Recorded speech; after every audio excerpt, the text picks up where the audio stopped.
tuberculosis and a malignant growth. Whatever it was, there can be no question that during his last days, the disease very seriously affected his naturally eccentric mind. He was a tall, thin man, with a long and prominent nose, a little spiteful mouth, and a small but noticeably aggressive chin. Even before the colour of his skin turned to a high and bitter yellow, he was remarkable for his ugliness. There was something medieval about it. He was like the incarnation of some revolting caricature by Rowlandson or Gilray.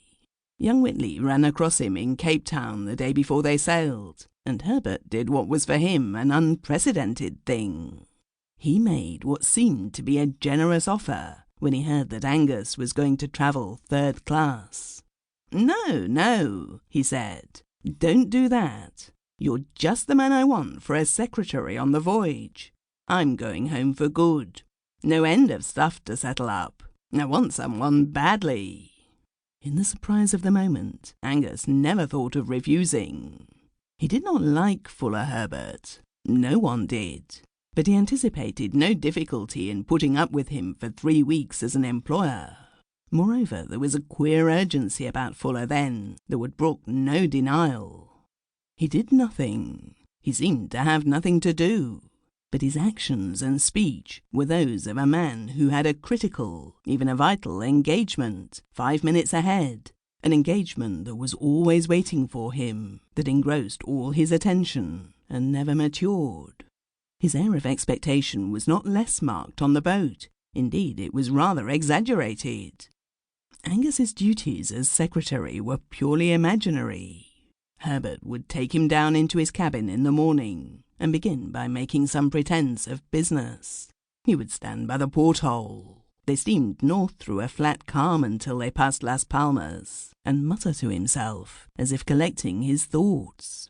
Occasionally a sentence or two would be addressed directly to Angus. "There's a lot to be done," Herbert would say. "Everything ought to be rearranged. This afternoon." And then his glance would wander out through the porthole, over the diminished expanse of gleaming water, and he would add absently, "This afternoon, perhaps. A few letters." It seemed as if that immense appointment must be waiting for him on the skyline, that it might come in sight now at any minute. Angus had his moments of uneasiness at first. He was a conscientious lad, and he felt that he was not earning his passage. He even tried to make up for his idleness as a secretary by offering his services as a personal servant, but Herbert was obviously bothered by these attentions, and presently Angus settled down to doing nothing, with the consolation that it was not his fault.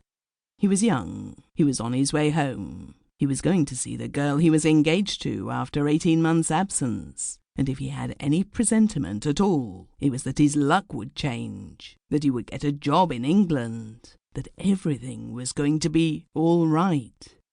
Meanwhile, Fuller Herbert's preoccupation increased with every day's run northward. The record of that run was in fact his sole interest. He never put into the sweep that the financiers continued to organize daily, despite the monotonous regularity of the readings, but he was invariably amongst the first to get the news. After that, he would stalk away to the quietest corner of the deck. It was too hot to go below, and watch out for that approaching crisis, which might at any instant, one inferred, show itself on the horizon. It was the day after passing Las Palmas that Fuller's reserve was suddenly broken. The boat was running full steam into an Atlantic gale. Angus had been in high spirits at dinner. His employer had not put in an appearance at that meal, but Angus's excitement was not due to any lack of restraint on that account, but rather to what seemed to him a welcome change after the deadly monotony of the weather during the earlier part of the trip. It pleased him to see the fiddles on the table, to anticipate a more than usually violent gale, to be taking part in some kind of adventure. He was talking eagerly about mining machinery to a man whose acquaintance he had recently made. A man who might be useful, Angus thought, congratulating himself on his worldly wisdom, when a steward summoned him to Herbert's cabin.